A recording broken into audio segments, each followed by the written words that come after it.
Pessoal, hoje nós vamos falar sobre a expansão territorial e o ciclo da mineração. Essa expansão territorial do Brasil começa basicamente a partir da União Ibérica, que foi aquele período em que Portugal passou a pertencer à Espanha. Na prática, significava que o Tratado de Tordesilhas não tinha valor, ele ficou suspenso. Nessa fase aí, os portugueses e os brasileiros adentraram o território a partir de explorações, a partir de expedições, missões religiosas, criação de gado, etc.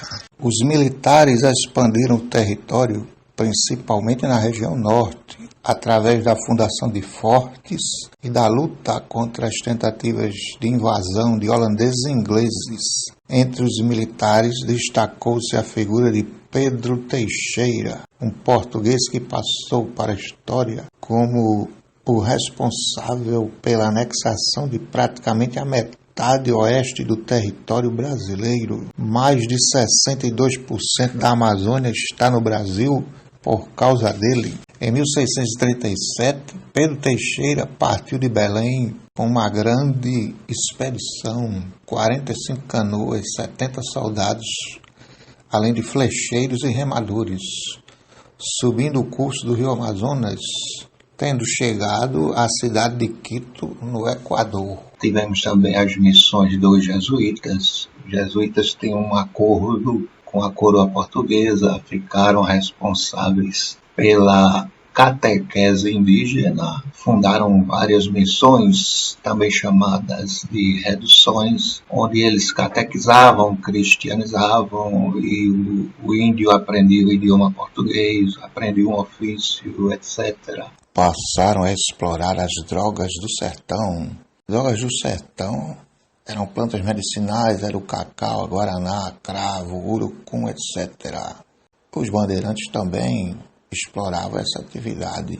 Tivemos também os criadores de gado, tanto aqui no Nordeste, adentraram aqui os sertões, e no Sul, a região Sul, seu início tem ali a criação de gado. Inclusive ali onde hoje é Uruguai, foi a região que ficou mais tempo sob o poder dos espanhóis, mas houve períodos em que os portugueses também ocuparam uma parte, e isso só ficou definido depois ali da Guerra da Cisplatina, no século XIX.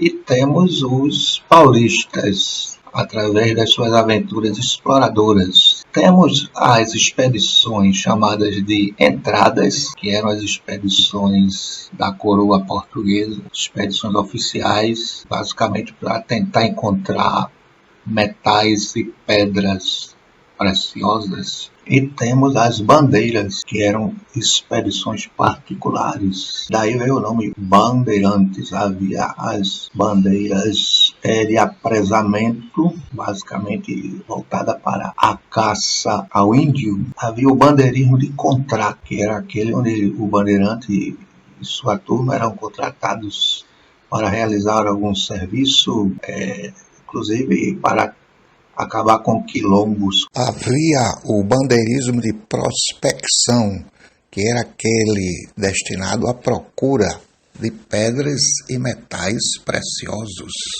Resumindo os tipos de bandeirismo: bandeirismo de preação ou apresamento, que eram aqueles destinados a capturar escravos. No caso, a maior parte desses bandeirismos foi destinado à captura, à caça e captura de índios.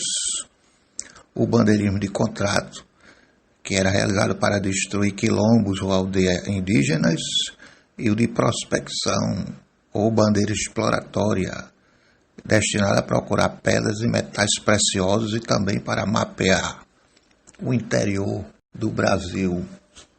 Em busca de riquezas minerais, em busca de índios, os bandeirantes foram responsáveis pela expansão territorial do Brasil. Em 1648, uma grande expedição chefiada por Raposo Tavares explorou regiões além do Rio Paraná, percorreu as regiões de Mato Grosso, Bolívia, Peru e chegando à Amazônia.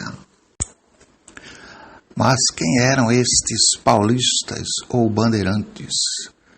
Eles eram sertanistas que, a partir da União Ibérica, adentraram os sertões, adentraram o interior do território colonial em busca de riquezas, em busca de índios, em busca de tudo aquilo que fosse rentável.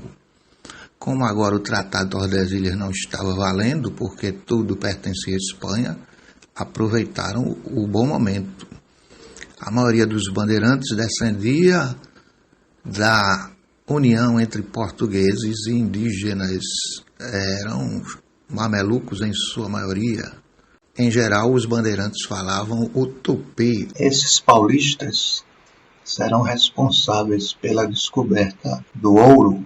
A região aurífera começava mais ou menos ali no norte de São Paulo e se espalhava por Minas Gerais até o sul da Bahia e se estendendo ali para o lado de Goiás até Mato Grosso. Os paulistas descobrem ouro e se acham donos dos garimpos. Tanto é que eles afirmavam que quem sofreu para descobrir ouro, quem se aventurou, certo? Quem morreu, comeu o pão que o capeta amassou, fomos nós. Então, nada mais justo do que o ouro é nosso. Por que eles estavam dizendo isso? Porque começou a chegar muita gente para as regiões de garimpo. A notícia se espalhou pelo Brasil e por Portugal, e até de outros países. Tem ouro no Brasil. Vamos para o Brasil. Ou aqui no Brasil mesmo, teve até senhor de engenho que vendeu o engenho e foi embora com os escravos. Ouro, no início, era bem mais fácil enriquecer garimpando. O custo inicial era baixíssimo. Você precisava de uma bateia, que é aquele prato gigantesco, e alguns tinham, além da bateia, tinham um capital, e podia ter um escravo, dois, quem tinha mais dinheiro tinha mais escravos. Quem pensa que o trabalho escravo, a mão de obra escrava era menor do que no engenho, se engana. A importação de escravos aumentou, porque quanto mais escravos, mais chance de conseguir ouro. E os paulistas se incomodaram com isso.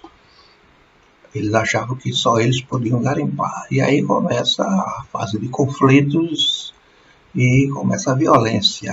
Essa violência, certo, terminou num conflito sangrento chamado de Guerra dos Emboabas. Emboabas era o nome pelo qual os paulistas chamavam os estrangeiros, certo? Os intrusos, certo? Todo aquele pessoal que não começou ali, que não se aventurou, que não garimpou. Então os paulistas diziam, o ouro é nosso. Bom, de que lado ficou Portugal? Muita gente pensa, bom, ele ficou do lado dos paulistas, foram eles que descobriram ouro? Não, Portugal ficou do lado dos invasores, da turma que veio de fora, dos emboabas. Porque uma boa parte dos paulistas nem falava português, eram filhos de português e índias. Então, os conselheiros do rei, Sua Majestade, essa turma aí é perigosa, porque muito nem português fala. Depois eles querem se separar. E além disso, nós precisamos de mais gente garimpando. Quanto mais gente garimpando, mais ouro garimpado. Quanto mais ouro, mais imposto, mais dinheiro no bolso. É bom frisar que havia uma diferença básica entre ouro e açúcar. Ouro significava dinheiro no bolso, açúcar não. Açúcar era mercadoria que teria que ser vendida e ouro era bem diferente. Então o governo português ficou do lado dos emboabas e os paulistas perdem a guerra, certo? E vão embora procurar garimpo em outros lugares Bom, o governo português resolve implantar uma administração. Foi a Intendência das Minas organizar ali a bagunça. O Portugal não tinha nem ideia de que era muito ouro. Foi muito ouro garimpado. E mais ou menos dizem aí, as pesquisas, 10 anos depois é que Portugal teve a noção do tamanho, certo, desse garimpo, desse ouro, das várias regiões ali, principalmente Minas Gerais. Bom, a Intendência das Minas organiza, controla as regiões, a entrada de pessoal, certo? Cria casas de fundição. Você garimpou ouro, esse ouro você é obrigado a levar para as casas de fundição, onde era derretido, transformado em barras. E era cobrado o quinto, um imposto chamado quinto, a quinta parte de uma barra de ouro. Não havia só o quinto, havia imposto de passagem, imposto de entrada, imposto imposto per capita. Você, cada escravo que você tem, você paga X. Então, um controle rigoroso. Mas havia sempre a turma interessada em burlar o fisco, esconder ouro, não pagar imposto. Aí daí vem aquela expressão santo do pau oco, que era justamente a turma que os santeiros faziam santos de madeira e com o interior oco para esconder ouro. Essa sociedade mineradora, certo, ela vai criar núcleos urbanos. Em 1720 houve a primeira revolta em Minas Gerais, em Vila Rica, e vai ter a segunda em 1789. Essa revolta foi chamada Revolta de Vila Rica ou Revolta de Felipe dos Santos. Felipe dos Santos, ele se revoltou, ele e um grupo lá, se revoltou contra as casas de fundição, contra esse imposto e contra o preço das mercadorias, a inflação elevada. As mercadorias vinham de fora, alimentos caríssimos. Ou seja, você poderia ter ouro e não ter o que comer. Então, era complicado, porque muita gente foi para lá só para garimpar. Depois é que foi chegando a turma que iria ganhar dinheiro em cima de quem está garimpando. Então, os alimentos vinham de fora, muito longe, não havia estrada, tudo caríssimo, arriscado. As caravanas de tropeiros é a história da logística do Brasil colonial. Então, Felipe dos Santos se revolta e pede providências, fim da carga de fundição, etc. O governador tergiversa, vou resolver, só esperou as tropas chegarem, prendeu todo mundo, executou, certo? E segue a vida em frente. Bom, essa sociedade que vai se formando em Minas Gerais, ela se diferencia da sociedade açucareira. Ela é bem mais urbana. Por quê? Porque a economia aurífera ela era mais democrática, ou seja, tinha mais gente com dinheiro no bolso. Já a açucareira, a renda era mais concentrada na mão dos senhores de engenho. No mundo da região mineradora, existia inclusive a figura do faiscador, o garimpeiro que era ele, só ele, um autônomo que garimpava. No início foi até fácil, né? Era um ouro no leito dos rios, dos córregos, dos canais, facílimo de garimpar. Claro que com o tempo, todo mundo cavando, esse ouro vai se acabando e vai ficando cada vez mais difícil escavar. As escavações vão se aprofundando até chegarem às minas, o perigoso trabalho dentro das minas. Mas a sociedade mineradora, ela, certo, desloca o centro econômico, que deixa o Nordeste e passa a ser na região sudeste. Na época chamavam sul, na época chamavam norte e sul. Para controlar a saída de ouro através do porto do Rio de Janeiro, Portugal transfere a capital para o Rio de Janeiro, bem mais próximo ali das regiões de Minas Gerais. E ali também era o porto do Rio, torna-se o porto mais rico. O Rio vai se desenvolvendo porque as mercadorias importadas, então muita gente enriqueceu, a região mineradora, ou virou uma classe média. Então você tinha ali o barbeiro, o sapateiro, o médico, o ourives, o alfaiate, certo? Uma série de profissões, os pintores, os escultores, certo? Você já vai se formando ali um grupo de classe média. E, certo? Além disso, tivemos a primeira integração precária da economia do Brasil, unindo o Sul e o Nordeste, fornecendo mercadorias para o Sudeste. Então, a riqueza estava mais espalhada no ciclo do ouro, ali na região mineradora. Inclusive, muitos escravos conseguiram a sua alforria. Muitos donos de garimpo estimulavam o escravo. Certo? Até uma partezinha lá do que ele conseguisse garimpar seria dele, e muitos conseguiam a sua libertação. Havia também a figura das negras de ganho ou escravas de ganho que vendiam alimentos nos tabuleiros. Uma parte do lucro também era embolsada por elas também, e muitas conseguiram a alforria.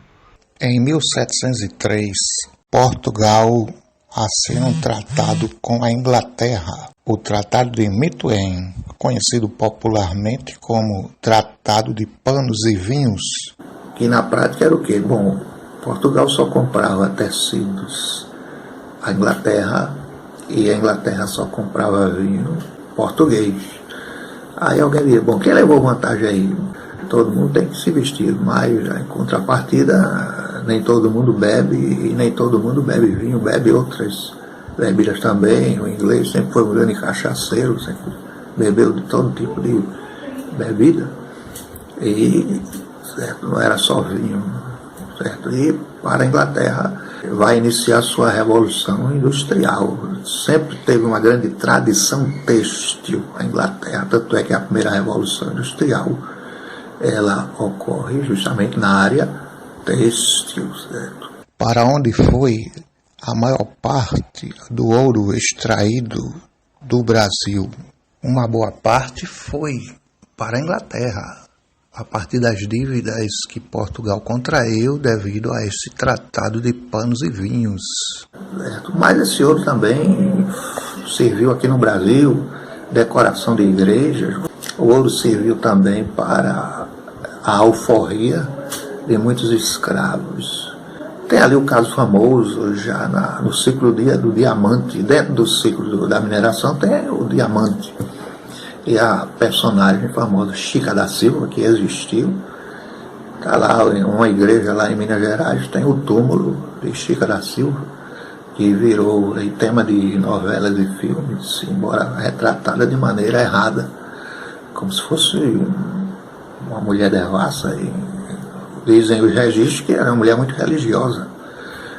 Ela foi esposa de um contratador, o homem mais poderoso.